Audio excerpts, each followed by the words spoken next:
Hey guys, welcome to The Cutting Edge with gmoney. Today we have on the co-founders of Braindrops, which is a platform for AI generative art.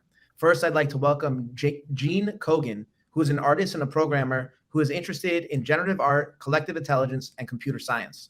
He was the first artist to create GAN art and is the creator of ML4A, a free educational source about machine learning for art and creativity. Gene initiated the Abraham Project to build an autonomous artificial artist and is a co-founder of Braindrops. Justin Trimble is also a co-founder of Braindrops. He's a CryptoPunk claimer, a pre-launch advisor for the Bored Ape Yacht Club, early CryptoPunk evangelist, and creator of the Punk Wiki page. Please welcome Gene and Justin. Hey guys, how are you doing? Yo, doing good, man. Thanks for having us on. This is awesome. Yeah, I mean, first off, I want to say, Justin, I love the avatar. We actually have the same creator that made mine also made yours. Can you tell us a little bit about your avatar for those in the audience that don't know? Yeah, absolutely. So cryptonovo.io, shout out, head over there and go to the Discord too. Cryptonovo came through last minute for me.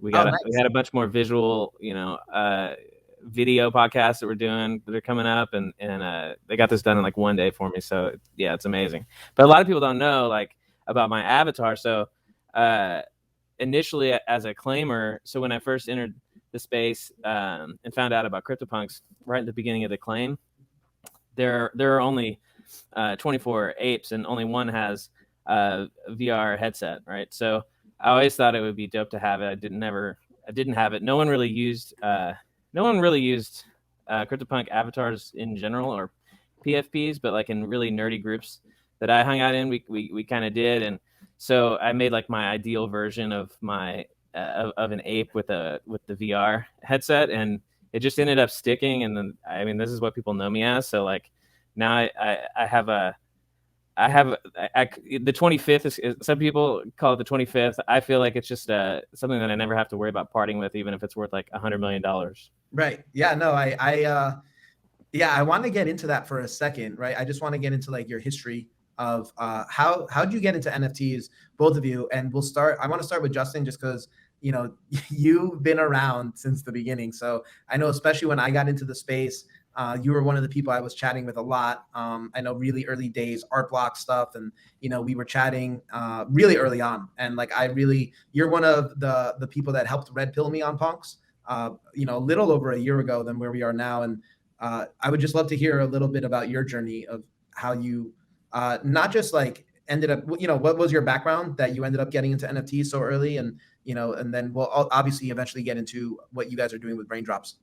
Yeah, of course. So like 2015, 2016, I was working with trying to figure out how to fuse virtual reality and like more traditional art together. Essentially, like always been interested in art and technology, and at the time we were playing around with like the development kit from Oculus. This was before Facebook was involved. It was all just like Palmer Luckey at the time, but we were trying to figure out how we could put art inside of a virtual reality environment and like preserve it in that way, and also have it as just like a cool experience, right? It was super early on, and just impossible to basically like create a business around it. We had did some local stuff, some friends and I, and I actually had a freelance website at one point that was the intention was actually to create custom virtual reality experiences, but there just was no demand. There weren't enough people with HMDs, and so I was also at the time. I've also been like super interested in crypto for a long time, not like super early on, but like 2015, 2016, I was already involved in that, and I never had like put all the pieces together that crypto could be involved. And so when I found out about, I just got super lucky because like in the circles that I was kind of hanging around in as an anonymous person on crypto Twitter, I found out about CryptoPunks, and because of what I had been working on already with the art stuff, it just immediately clicked with me, like how important blockchain could be when it came to provenance and security and permanence, and the idea of art being able to stay around. It just all the pieces made sense to me. So I got lucky that it immediately clicked. So I was like all about it. And so that was my first initial introduction to NFTs. And I definitely remember talking to you in your like early discovery days too, and just it was pretty obvious from the beginning, how serious you were taking things. But it's just, I mean, if you'd have thought, I mean, I could literally like a year ago, you and I talking. I mean, I don't think either of us would have thought that NFTs would be at the place they are right now, and it's just blown my mind. Yeah, I mean, it's funny, right? Because I think it was right around this time, maybe a few weeks before this last year. It was really before the beginning of the year. I think towards the end of 2020. I'm getting my years mixed Yeah. up already, but towards the end of 2020, where I was like, all right, well, like these are going to be my internet friends, and we're going to geek out over NFTs for the next couple of years till it goes mainstream. And Right. I mean, I said you, Jimmy, Pranksy, like a lot of you guys, that have been around, Nate, Alex, like that have been Snowfro, that like when I was coming in, you guys were obviously super forthcoming with information and sharing stuff, right? And it's not like it wasn't like, oh yeah, like we're selling this to dump on you. It was just kind of like, no, like dude, we're like let me help you understand it, right? And I really am eternally grateful to you for that, for taking the time to chat with me as I was entering to the space.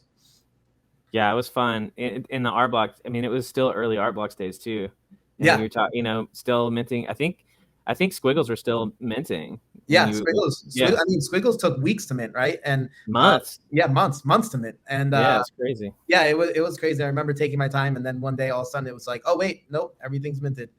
So Yeah, but yeah. And then we went bonkers on singularities. Good times, man. Good memories too. and how about you, Gene? Like how'd you end up in crypto? What's your origin story?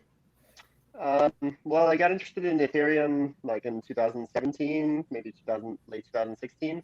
And the thing that kind of drew me to it, I read a couple of essays, two in particular by Simon de la Rouviere and Trent McConaughey on this idea of an art DAO, which is a DAO that basically creates generative art. And that was one of the influences on Abraham, which you mentioned earlier.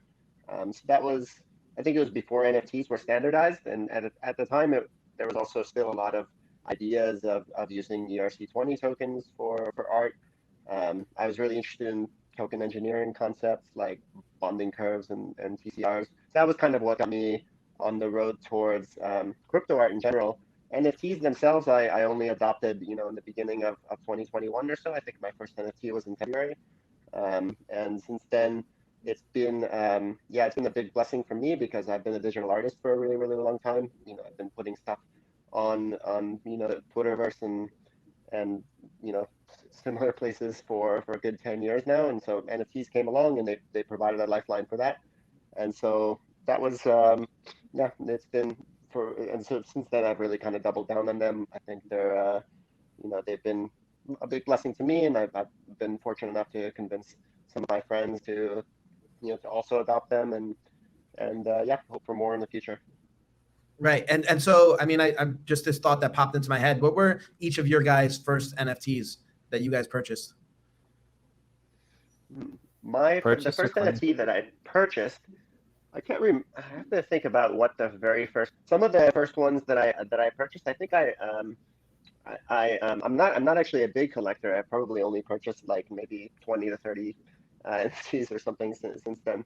But I think I mentioned Simon de la Rouviere. He had this project called Neolastics, and that was kind of using a bonding curve to price these kind of like Pete Mondrian inspired generative art pieces that were entirely on chain. Yeah, I saw those. I bought some of those. I thought that project was super interesting, right? Because I think, if I remember correctly, I think it was the green. Anything that had a green square was very rare. But then you could sell it back to the bonding curve for whatever the price was. So then, like my theory was that even though you may have had a very rare one to start, like over time, if everybody's going to keep the green ones, then the green ones would become common. I thought it was a really interesting play.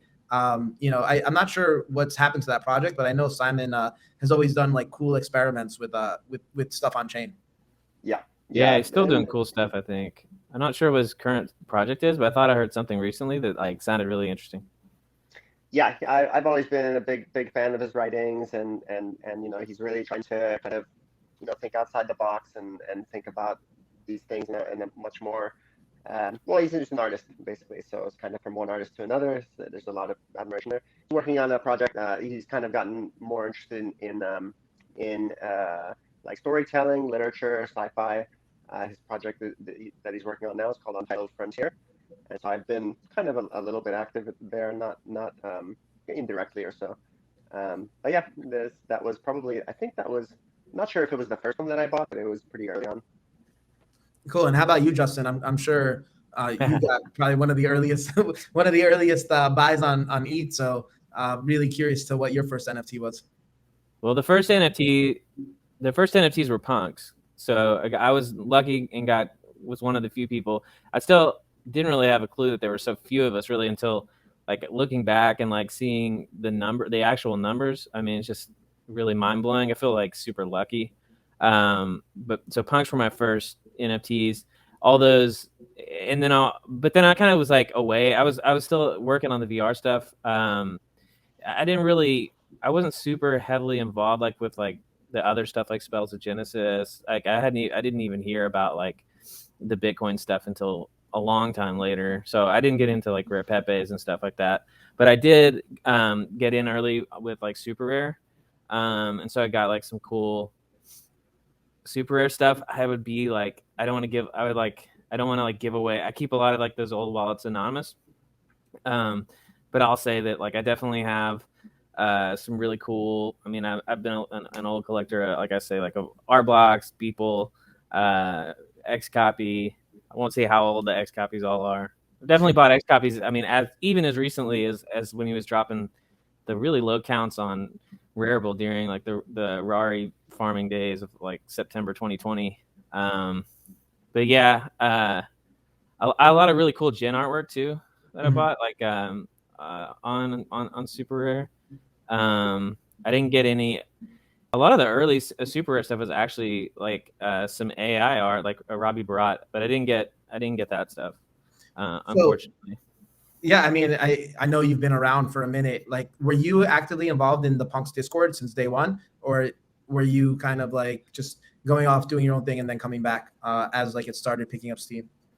Yeah, I kind of went off and then came back. So I have background I went to grad school for business, and I have like I have a long family history in finance, like 4 generations of finance, and was thinking that I would possibly, go into traditional finance. And so it was kind of frowned upon for a long time to talk about crypto, and so I kept everything anonymous. That's why I have like the anonymous CT accounts.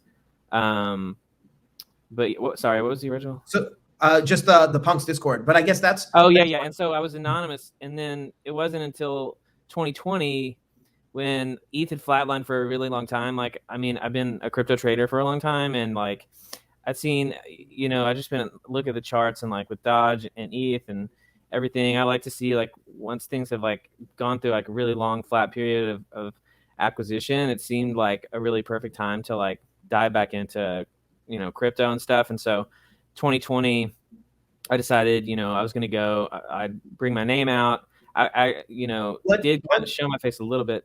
What made you decide to kind of like dox yourself? Business, basically. Like I felt like it was going to be important for business and trust to come out like with my full name. And I also was like, I don't know. It's kind of cool. It's like not as taboo to talk about crypto in the traditional finance world. It still kind of was in 2020, but even so, I was like, well, if I get blacklisted, whatever. Like this is really like my passion, and I thought, this could be cool to figure out a way to like work art, finance, and technology all into one, and just follow that passion. I didn't know how it was going to like take shape, but I knew that I felt like it was important for me to be like for trust. Although it's turned out like really great for people that have gone like the pseudonym route, like people like you and D's, and maybe maybe I could have gone that route, but at the time I thought that I needed to like have my full name out there, and so I hopped back in the Discord. Yeah, I mean, I just to talk about that for a second. I remember, I think it was maybe 10 months ago. It's probably like February, March when NFTs first started hitting mainstream. I think you were like, hey, like I think you tagged like a couple of publications, like, hey, if you want to talk to somebody that's we'll give you their full name, feel free to reach out, right? Like I thought that was funny. But to your point, yeah. I agree. I think that's been one of the things. And again, I think the reason why I push that personally is I want the mainstream and like I think the old guard to understand that what my name is and what I look like doesn't necessarily matter, right? It's really about like, you know, who I am as a person and what I'm trying to do for the space. And that's really why I haven't fully doxed myself. But yeah, it's just interesting, I think, to watch it in real time as we all have pursued like different strategies with regards to that, right? Yeah, for sure. I mean, you know, I'm pretty sure like the first time we talked, you had talked to Pranksy beforehand, and that's kind of new. That's when I knew like you were taking it super serious, and you had like, you know, a full kind of strategy for how you were approaching the space, which I thought was like really, you know, well thought out. And obviously you were coming from similar kind of background to people that I, you know, have known my whole life, and so I think that was, you know, immediate rapport between us, and also just trust. I mean, you know, it's not often that, I mean, unfortunately, like you can't trust everybody in crypto, right? But like you do come across like the rare times where you can, and I think like you try to latch onto those people, which is what kind of has happened with us in Braindrops. It's like, you know, I wanted to do something in business, but it had to be like the right fit. And even you and I together, we've done like some advisory roles together and stuff, and on different like boards. But as far as being like a founding member of a team, it's never like all the stars just hadn't quite lined up for the perfect project yet. And then Braindrops happened, and then we were able to create this like team of, and we all are it's that same like level of trust, and just like, you know, people with integrity that I trust, and we all have different skills bringing to the table. It's just a great fit. Yeah. So then I guess while we're on that, I'd love to know how you guys met up, connected, and started going from there, because I think that that's probably a really good story. Yeah, for sure. So you know, obviously you and I both were like super interested in art blocks, and we're having fun minting squiggles, like really thinking that they were maybe like some kind of like could be like tickets to events or something, maybe in like a future metaverse, like not thinking of them necessarily even blowing up or at all blowing up the way that they did. But it also became a realization like over time and continuing to collect and being like, oh, I want to like have a full set of these of art blocks, and like really just getting super interested in generative art overall. I started to kind of like dig in, you know, further into the rabbit hole, and was also thinking like, how could we recreate this experience? Because I've seen all these artists who had come from relative obscurity, and now they're able to make, you know, an awesome living creating art from something that they've been passionate about and doing for a long time, just straight out from passion, you know. And I was wondering how could we recreate this experience, and you know, eventually that ended up turning out to be, you know, under the generative umbrella, but AI is just so massive, it's almost like a category of its own, I feel like. And so reached out to some like people that I've known for a long time in the AI space, like Claire and Pindar Van Arman, Claire Silver. And Pindar introduced me to Gene, and told me, you know, all about Gene's background and how he was building this autonomous AI artist, and just like called Abraham, like just wild stuff that has been working on for a long time, and we hit it off, you know, and that's kind of how things started to take shape. And then I'd also had been talking to a bunch of developers for a long time, because I wanted to get a good relationship. And I know a lot of amazing developers, but like, you know, as you know, they're in such high demand these days. It's very difficult to even hire, let alone get somebody to come onto a team. But I had made enough friendships, like, you know, over time that Punk 215 or 2513, you know, he happened to be available. You know, I called a bunch of different people, and he happened to be available, and he's really good in all areas. Like, I mean, he's handling literally like everything. Like, he does all the Solidity, he does the front and the back end of the website. And then also Gene has a lot of development experience with Abraham, and so, you know, we'll be working that Abraham back end stuff into the Braindrops experience at some point too. So yeah, I mean, it was just like, you know, the three of us were all bringing something different to the table. I'm coming from obviously the NFT crypto native background. I think I have a good grasp on the space and the mechanics of like why, as a collector, I loved art blocks, and like how can we recreate that art blocks experience for collectors now, you know, which is really really what it's all about, in the design of the platform. So 500. let me just stop you right there for a second. So for those that aren't familiar with Braindrops, could you just give a quick overview of what Braindrops is? Yeah, absolutely. So Braindrops are AI collaborative. It's AI generative artwork, and 500 to 1,000 piece collections at 0.1 ETH currently. We've had 5 drops. They've all sold out within minutes. It's been a really exciting process. We're now at the point where, so we kind of did a nod to art blocks. On day one, we had 3 artists drop at the same time. So Gene was Brain Loops, and that's project number 1. And that's kind of like and as a co-founder, it's kind of was like a nod to the Chromie Squiggle, although there are 1,000 of those instead of 10,000. And then there's the Podgans by Pindar Van Arman.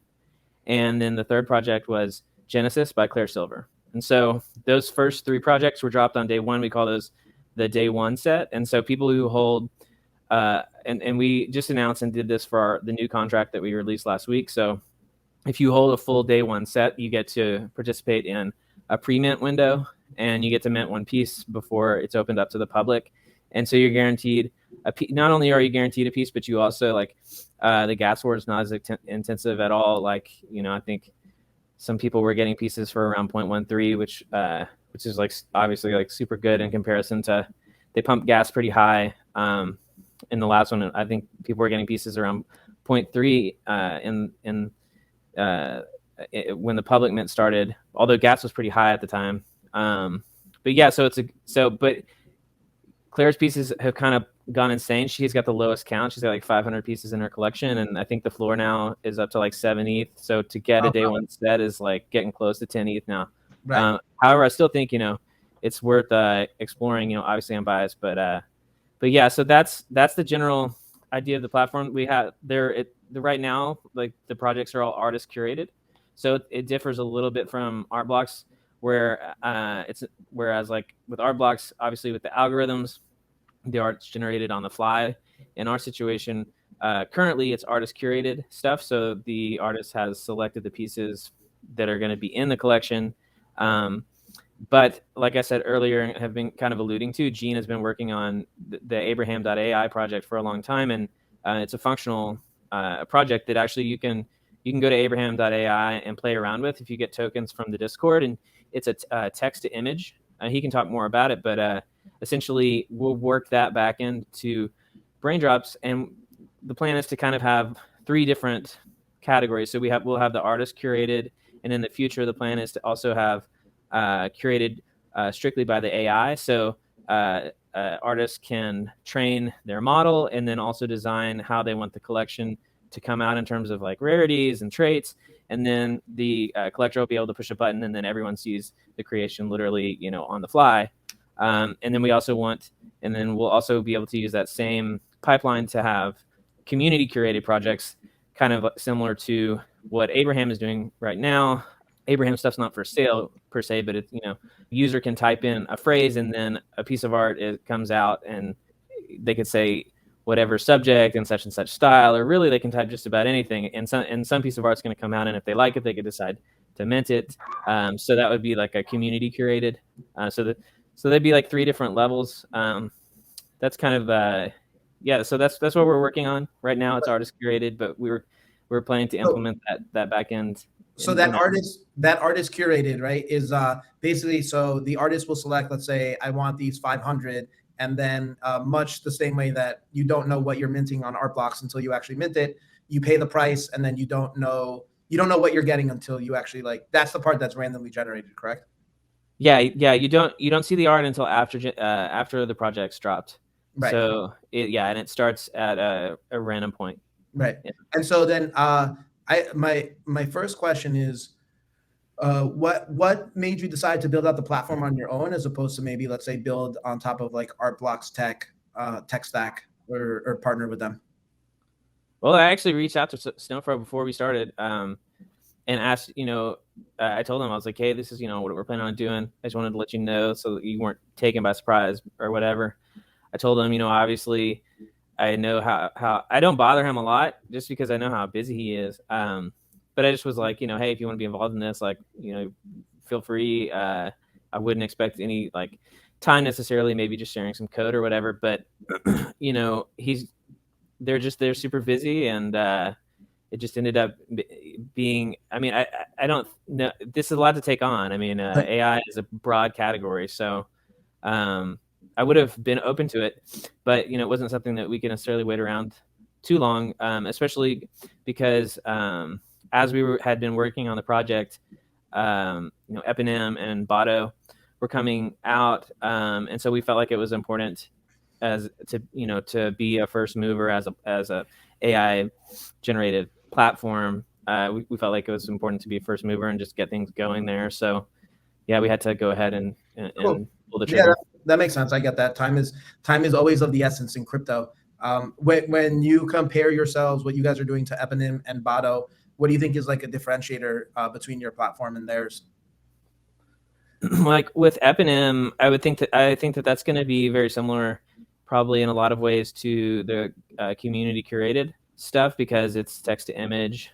So, but that can be, but it'll also be different because it'll be like artist specific. So an artist will have like used their own data and train their own models. So there's a pretty big difference there than just having one back end or one model.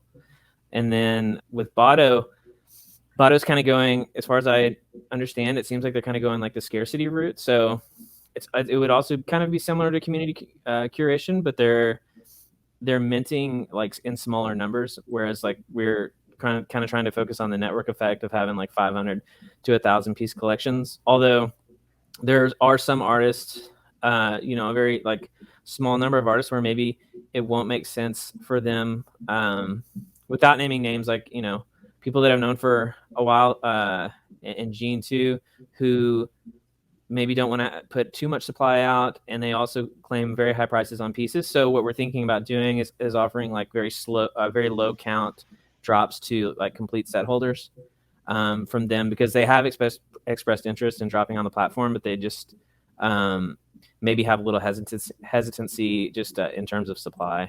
Right. But Dean can also speak a little more on the technical differences between us too, and those other platforms, because he's really plugged into the AI world and the technology behind it much more so than me. Yeah, sure. Gene, what are your thoughts on the differences? I guess the main difference I see between us and Eponyms and Botto is we're actually showcasing different artists. It's like a platform for artists, and I think those projects are they're not inviting artists to kind of showcase their works. So that's probably, and I think from the perspective with respect to the supply and token dynamics, I think Justin summarized it pretty well. But yeah, that I would say for me the biggest differentiator of Braindrops is this being able to have artists use this platform as a way to get their art into circulation, to get new collectors for their work, and to give them the opportunity to actually monetize the work that they're creating with AI art. And so that's kind of what I hope we keep on doing. I hope in the future we see if we can have a roster as long and deep as Art Blocks, then I think we'd be really successful, because there's a lot of artists out there. I've been around in the space long enough to remember when there was just a few of us, and now it feels like a lot more people are entering the space. And I think a big part of the reason is that now there seems to be some there's an ability that they can actually earn a living from it. And I think for us to kind of help onboard these creators to this world is a big part of what makes this project meaningful for me. Right. And how many drops have you guys had on the platform so far? 5. 5? Okay. And how often, what's going to be the cadence of that? I think we're hoping to maybe have, like, let's say 2 to 4 drops a month, something like that, at least for the next few months. I think once we have a head start with that number could accelerate even a little more. It sort of just depends on how how things go over these next few drops. After the first drop, it took us a little while to get the next one out there because these collections take a long time to make usually for all of the artists. I know that mine took a long time to make, so there's some waiting time there. But now we actually have people in the pipeline even as we drop collections, so that hopefully we get into some kind of a more regular schedule, something more rhythmic. Right. And so a question I have for you guys, as kind of as you've seen now, you have a couple drops under your belt. Justin, as a big collector in the space for years now, what do you guys think makes a good NFT project? Everything that is going into the design of Braindrops is basically like what I look for in a project, right? So what is it that you look for in a project?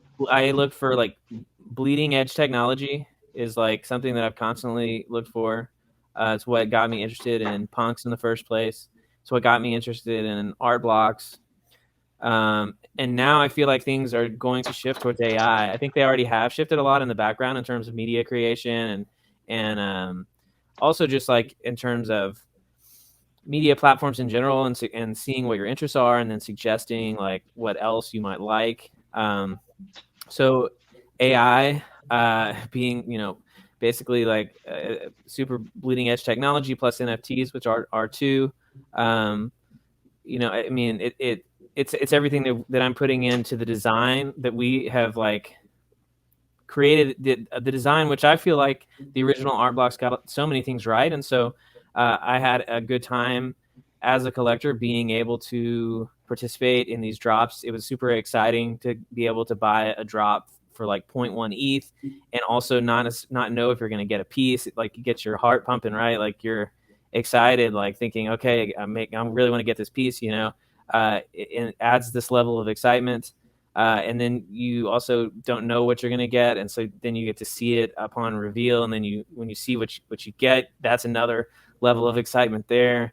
And then just like an awesome community of people who also care about the art.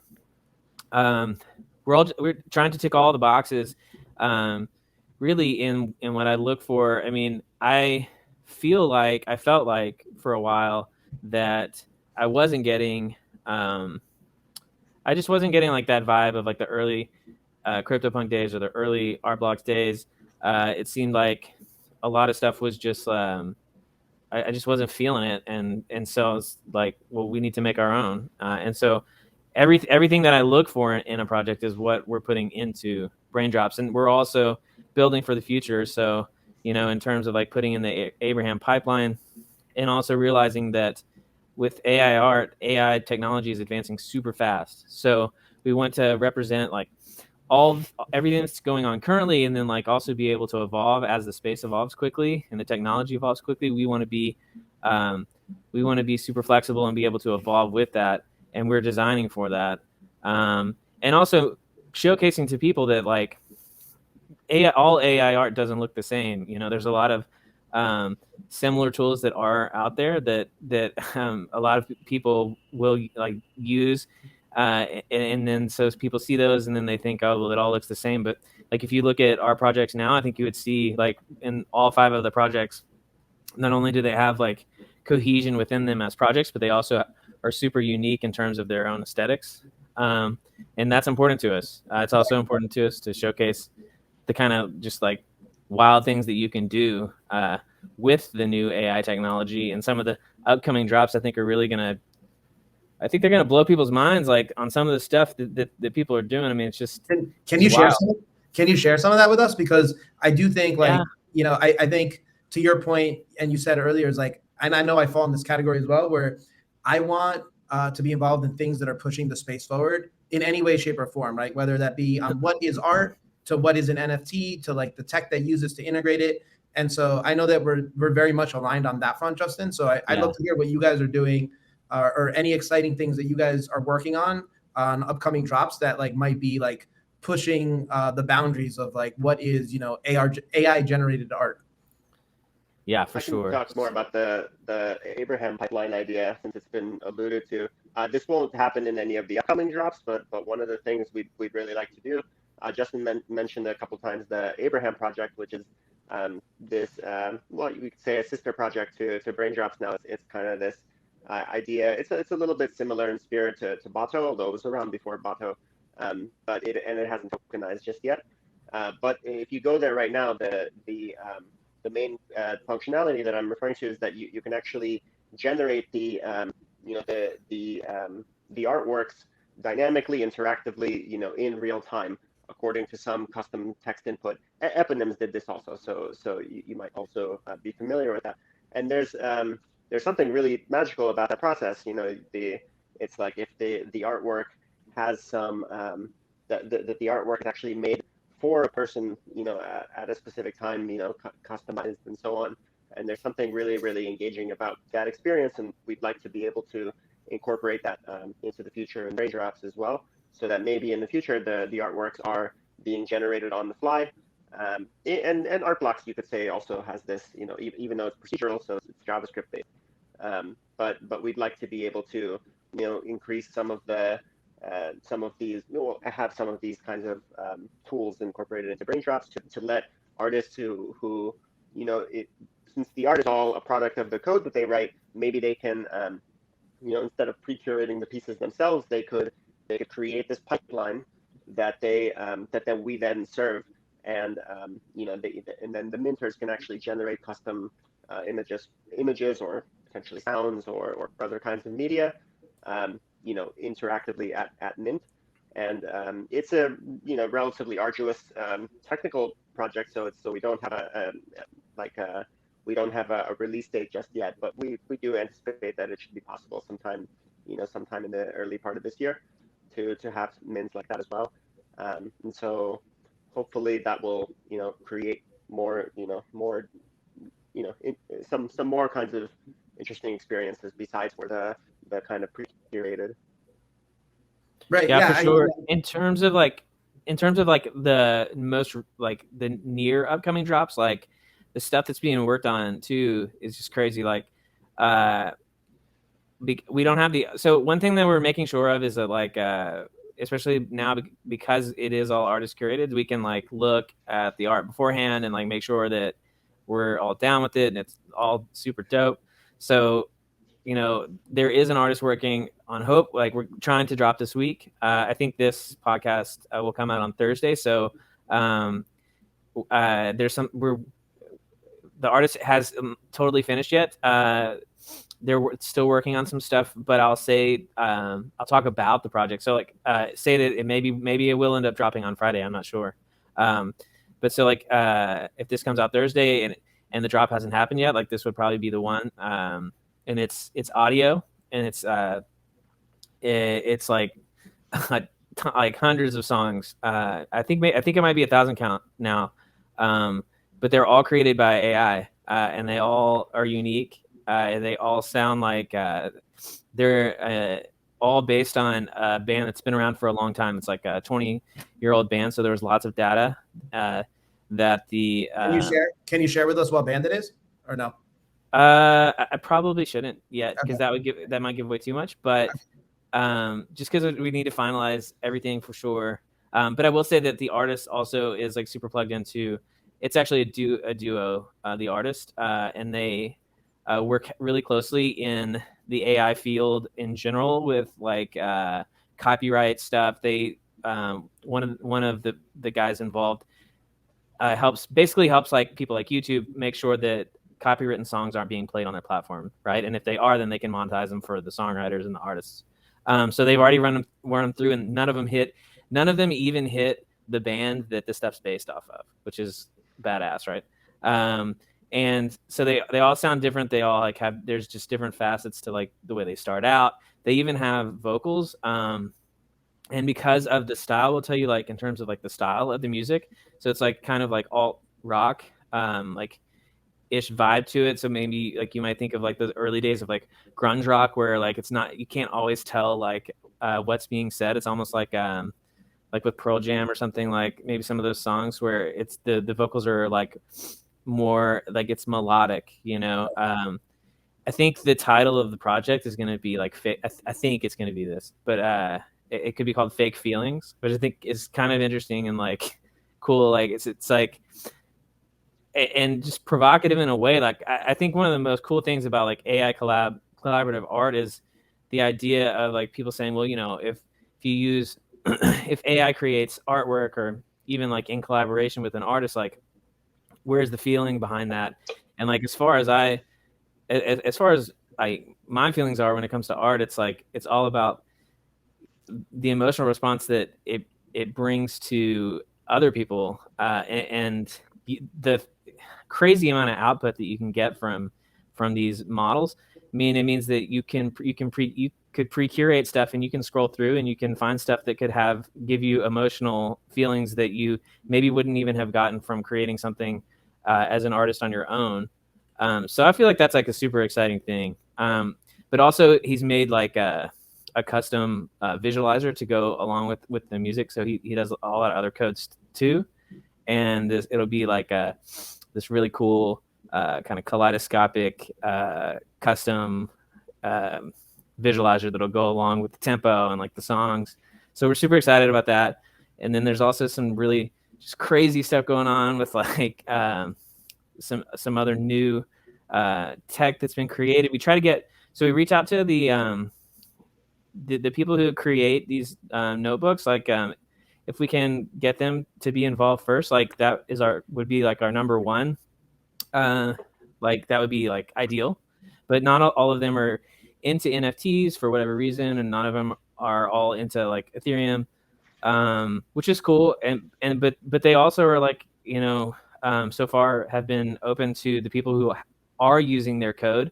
Like they've given them the permission to do drops with us, create NFTs. And so basically like those people that have been working with the creators of those collab notebooks, we're having them on like as kind of like secondary. If they didn't create it, then like who's next in line basically, and who's like has innovated using the technology. And so we have some awesome stuff coming out in terms of that, where you just have these, it's basically like the easiest way to, like the simplest way to put it is almost like just like you're diving into these scenes that just continually go on and morph in different ways, and really go on and on and on and on, like continually shifting and changing. And then we also have one coming up with somebody who has written their own custom code for that, and they'll have it like it'll be a long form. So like one will be like more short form with like lots of different one particular style in terms of like a pixelation, but different colors and different subject matter. And then there's another one coming up that's going to be like long form, where the styles are literally like, I mean, like a long form, I'm talking like over 30-minute long video of just like diving into a world completely generated by an AI. I mean, yeah. Cool. I mean, that all sounds really interesting. I think I know we're coming up on the hour, and I want to be cognizant of your guys' time and whatnot. But before we get going, Justin, I know the last few days you've had some pretty hot takes on Twitter, so I just wanted to kind of follow up on that and kind of everybody saw that. See what your thoughts were, and why you're talking about this stuff. I tend to agree with you, right? Like I think that very much that if the people in traditional art understood the value of NFTs, they would have been buying them, a long time ago, and not necessarily saying how they're worthless. So, that along with like the influencer stuff, I'd love to hear, if you could elaborate on that a little more. So like your thought process there, and what issue you're trying to convey and talk about. Yeah, well, I didn't do a good job conveying my initial idea, honestly. Like my first tweet, like really, I was limited character-wise, just like not enough characters to fully like explain myself, and so that is a big part of it. But basically, like I have nothing. I'm all about like having like a good relationship between everybody in the art world. Everybody loves art, all good, My main thing was really like something. It was like kind of precipitated by a personal thing that had happened, and basically like some people who have known for a while, or do know and have pretty close relationships with, who've been saying NFTs would be worthless like forever, and now and they continue with that to hold that opinion. And so like I just basically and when it comes to like their opinion on NFTs, it wasn't right in the first place, and so I still think that they're not right in saying that they won't stick around. but I did also say in the tweet that I do think that 99.99%, so like one out of every 10,000 PFP projects probably will succeed. 99.99% of them, I think, will go to zero. I tend to agree with that. I very much agree that for people to try to take their lead from somebody that doesn't understand it and doesn't understand the tech and wasn't a forward thinker, to me is like I have to kind of discount that voice significantly, right? Because this is like a world where I want to be looking towards people that saw the future right before it happened. And I, as somebody that entered the space after you, when you started talking to me about Braindrops, I became excited because I know you've been here for a minute. You're not necessarily following the pack. You're trying to lead the pack, which I think is really important for what we want to do to push the space forward.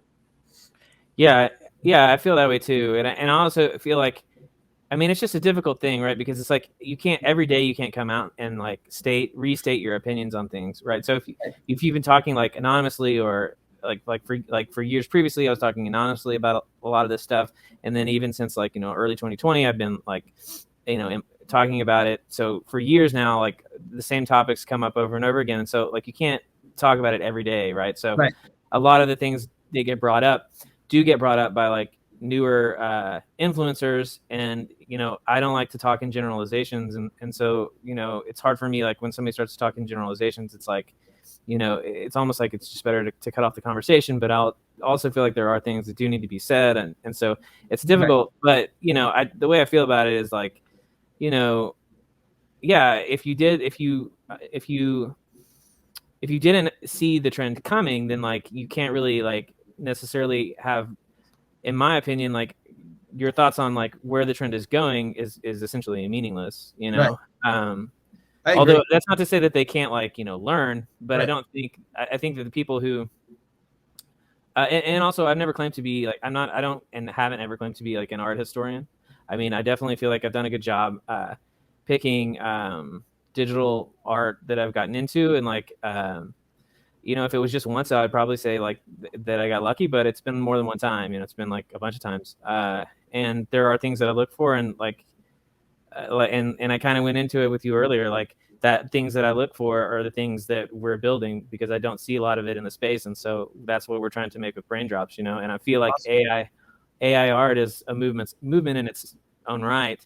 And so we really want to be in the forefront of putting a spotlight on the people who have been around building, and really deserve to be showcased in the same ways that the algorithm artists on art blocks have been.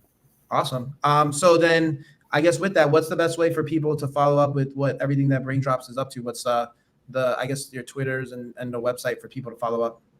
Yeah, the website's braindrops.cloud, and there's a link to our Twitter. There's a link to our Discord there. And Justin Trimble is my personal handle, at Gene Kogan. But yeah, braindrops.cloud is probably the best like centralized place, because that has a link to our Twitter and to our Discord. Okay. Awesome. So either of those places. All right. Well, thank you guys. Thank you for taking the time. I really appreciate it, and looking forward to everything that you guys are going to be doing over the next couple months and years. That's awesome, man. Hey, thanks so much for having us on. This was a lot of fun, and I really appreciate you taking the time in. I know how busy you are, and congrats on all your success recently. It's been awesome to see. Awesome. Thank you. Yeah, absolutely. All right. Later.